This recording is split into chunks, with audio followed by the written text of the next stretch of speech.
All right, everybody, how's it going out there? Rooster here in Tennessee, looking at another radio. Going to go over some of the features of it. Going to go into a fair amount of detail on this radio, but not go over everything. It does come with a pretty detailed manual for things that we don't cover, so you guys can always look into the manual. As I admit, I had to as I was getting familiar with this radio. But I will go over some of the features of it, even cover some of the stuff that I don't like about it, highlight some of the stuff that I do. No, that's rare for people that are selling stuff. They generally don't point out things they don't like. But I don't mind doing that because there's a lot of features on this radio that I do like, and a lot of benefits to running a radio like this. It's the Anytone AT5555N II.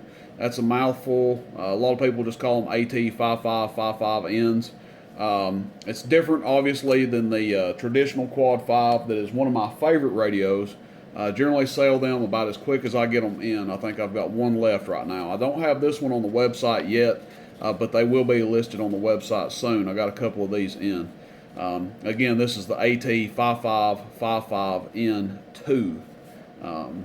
So, let's get into it. If you're looking at it and you think there's something that could be kind of familiar looking on it, I'm talking about the signal meter there to the left. It is the same style signal meter that a striker uses.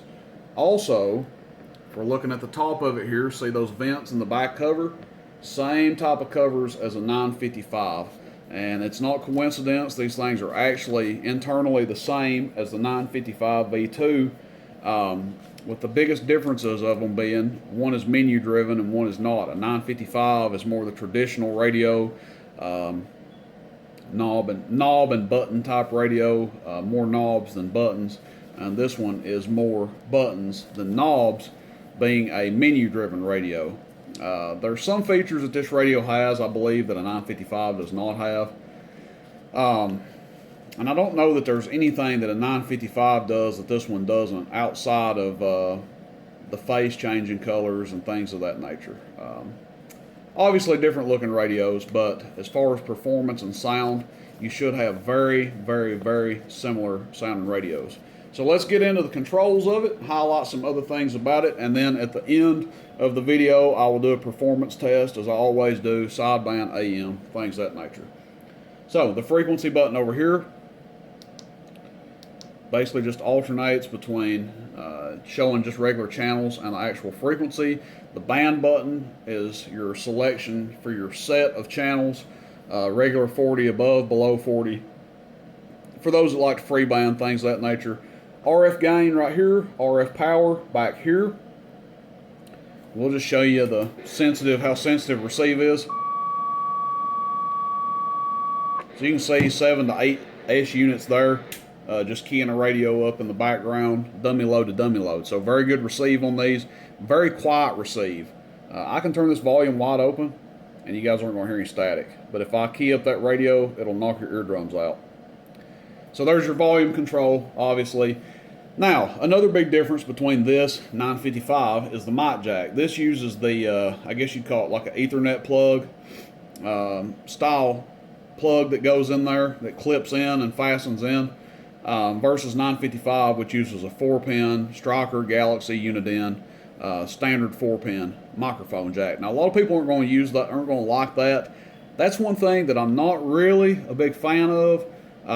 But I will say they're pretty efficient, because I ran a Striker 94 in my vehicle for about 8 months one time and never had any trouble with this. Meanwhile, other people were having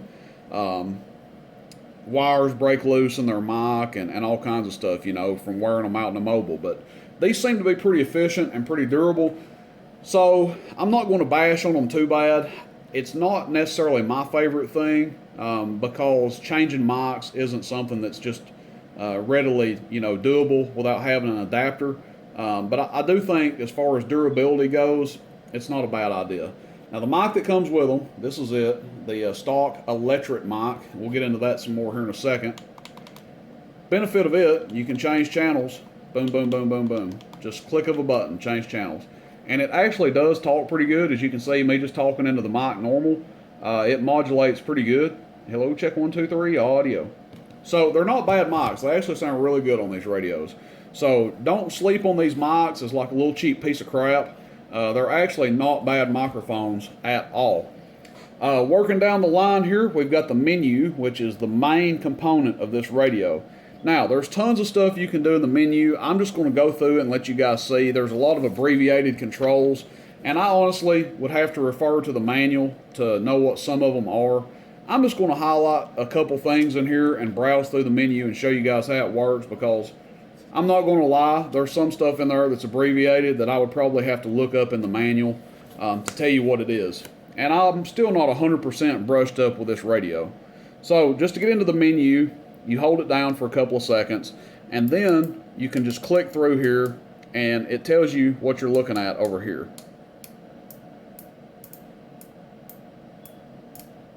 So ASQ being your automatic or automated squelch level. Echo, I'll talk about echo. So you guys can see both settings are on 32, okay?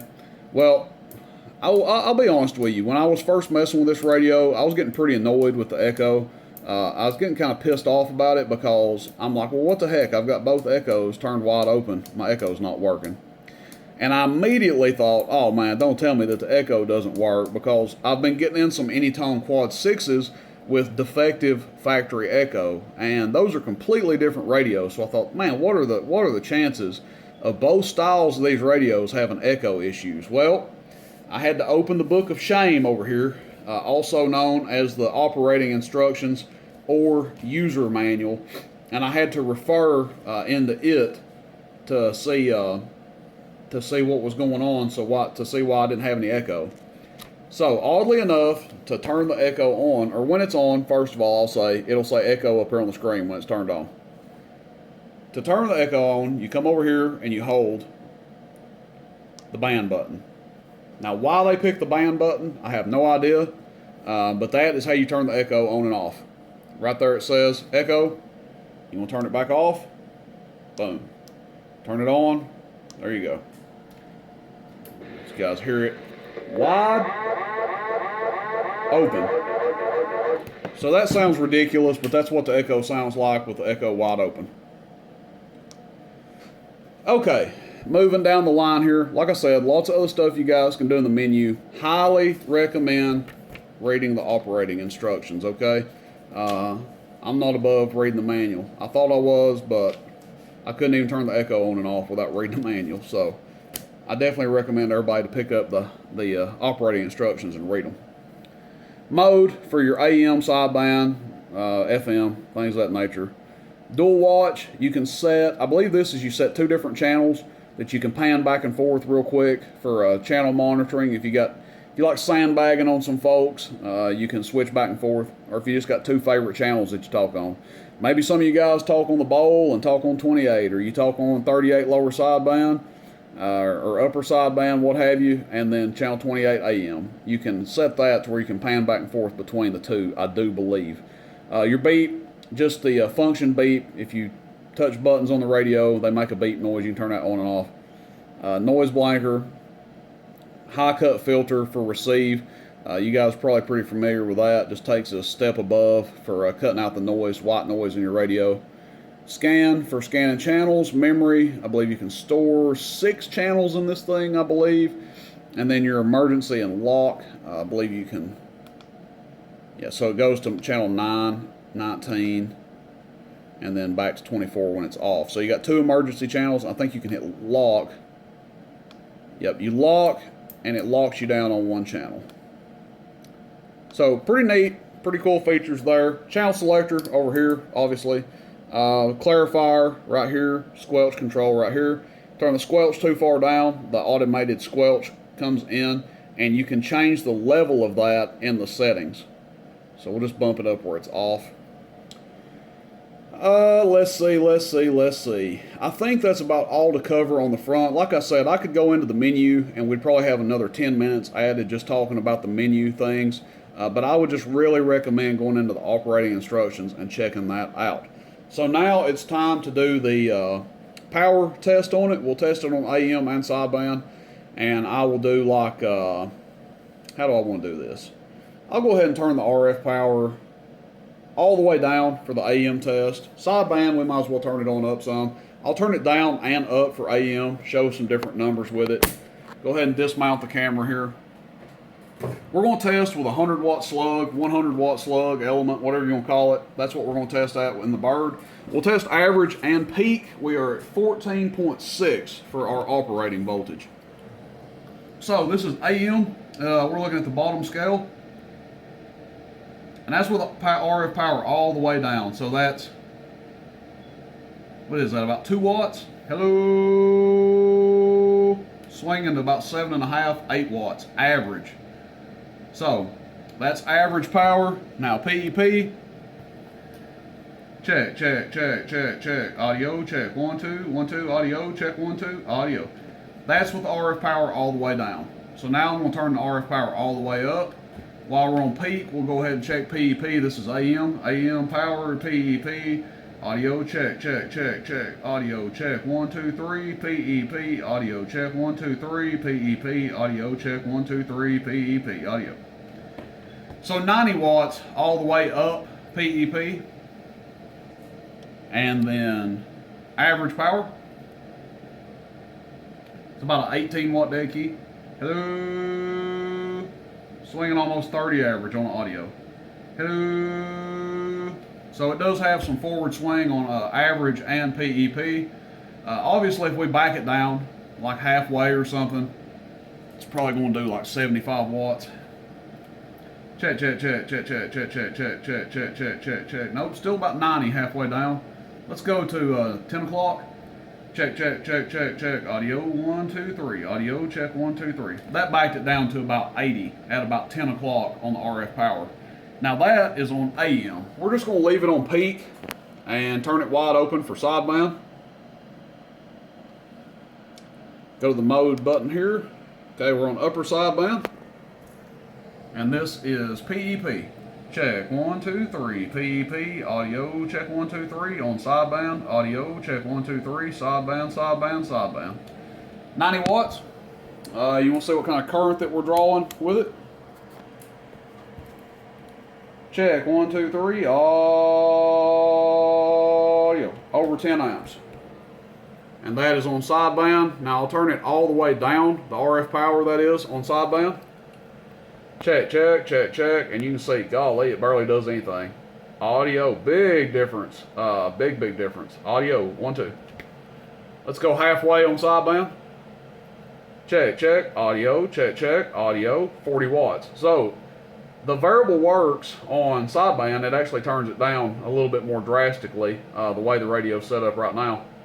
Check, check, check, audio, check, check, check, check, audio, check, check, audio, check, check, audio. Now, I will say this. If you are somebody that feels comfortable going into the service menu, you can get into the service menu on this radio. I'm going to leave that up to you guys, but if that's something you feel comfortable doing, you can go in there and mess with the output levels and stuff. Like I say on the 955V2, I would use some caution doing that. And not get some stuff out of whack that you don't know what you're doing. Adjusting output levels is one thing. Getting in there messing with some other stuff is a whole different ballpark. So that is your sideband output, your AM output, and gosh, somebody's probably going to kill me if I don't do FM. Let's turn RF power wide open for FM, shall we? Check, check, check. Check, check, check. You guys know the way FM works. It doesn't like modulate really. I don't even think FM shows PEP. I'm not an FM guy, so I don't even think it shows peak. Check, check, check, check, check, check. Audio, yeah. So the way FM works, it doesn't really modulate. It's basically like a dead raw output type thing. But with people growing to like FM, I just want to show you guys the output of it. It's like 50, 55 watts. I'm just curious what this thing draws current-wise on FM. 8.5 amps. So that's what it draws on FM. For those FM warriors that were wondering out there, like I said, I don't mess with FM much, so don't judge me on my lack of FM knowledge, if you will. But that's it, guys. 5555N II by Anytone. Hopefully this gives you guys some perspective on it. If you want a 955 that is menu driven with a few more options at a lot smaller price tag, this radio might be for you. These will be listed up soon, roostercb.com.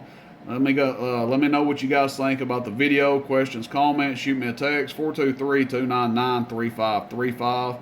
As always, I appreciate everybody's support. Appreciate everybody's business. Everybody have a good one. I'll catch you guys on the band. Rooster in Tennessee. See you, bye.